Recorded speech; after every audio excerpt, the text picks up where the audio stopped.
know that the Dicebreaker team are gamers, but did you know that we're also gamers? Well, apart from Matt Jarvis, our ally and supportive dice dad. With that being the case, the team loves a good queer TTRPG to let us live our best lgbtqia+ lives. As you will likely know if you're a queer tabletop fan, and you're watching this video, there's nothing better than an RPG that can deliver the euphoria of seeing ourselves represented. Of course, we know that any RPG can encapsulate our pride if we make it so, but what we're looking for in this list is the explicit mention and exploration of lgbtqia+ topics. A big thanks to one of Dicebreaker's contributors, Nevin Holmes. This video is based on one of their articles over on Dicebreaker.com. P.S. It would really warm our little gay hearts if you decided to subscribe. We're hoping to get to 100k subs at some point. Now, on with the list. Number 1. Thirsty Sword Lesbians.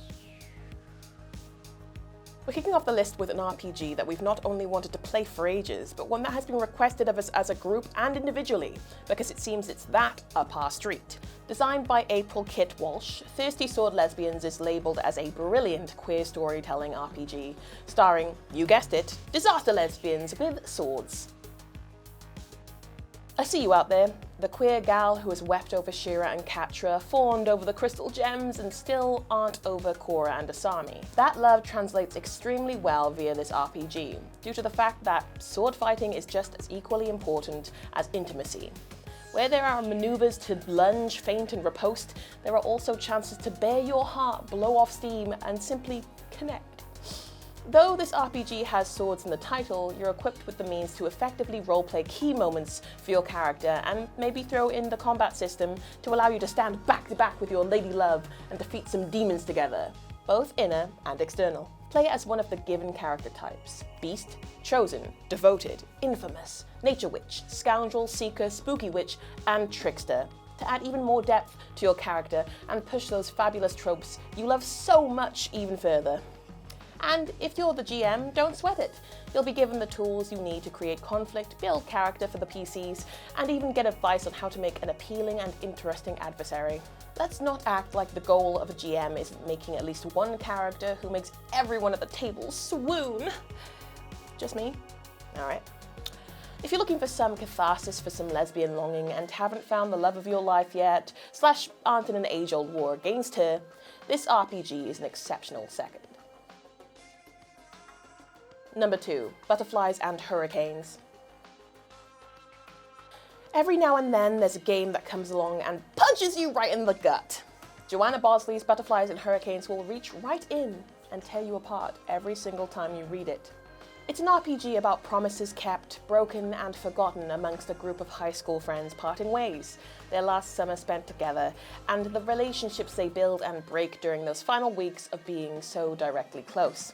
It's nostalgic, sentimental, and it'll remind you of times long past with old friends and crushes. It's explicitly queer through the character options and the way the relationships and promises are explored. It can be romantic at times, and while it's not required, the framework at play lends itself very well to exploring those themes. The stories this game lets you tell are unabashedly personal and very easily explore these intense emotions and relationship-defining events during the pivotal last days of a group of best friends. At the end of play, you see how many of the promises you made during the game are kept and how many were broken. Then explore how the last summer changed your character. Number 3. This Party Sucks. For a lot of people, going to parties is a pretty key part of the high school and college experience. Coincidentally, so is getting broken up with and denying or not even considering your queerness. Those things often meet up in the middle, and it can do a lot to a person. Moss Box, This Party Sucks, is like looking into a film of most queer youth's pasts.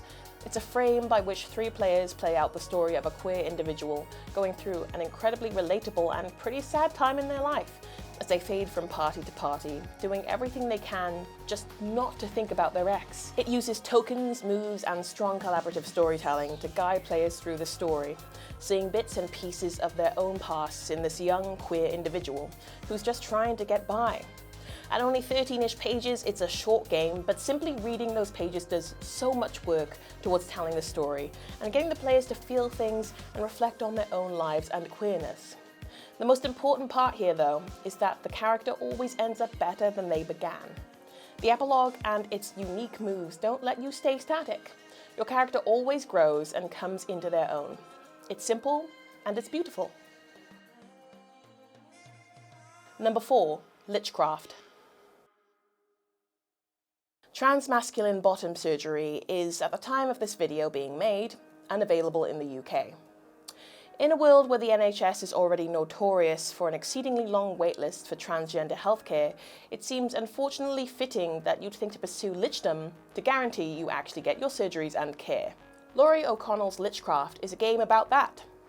The year is 2069, you're trans and you've been on the waitlist for ages.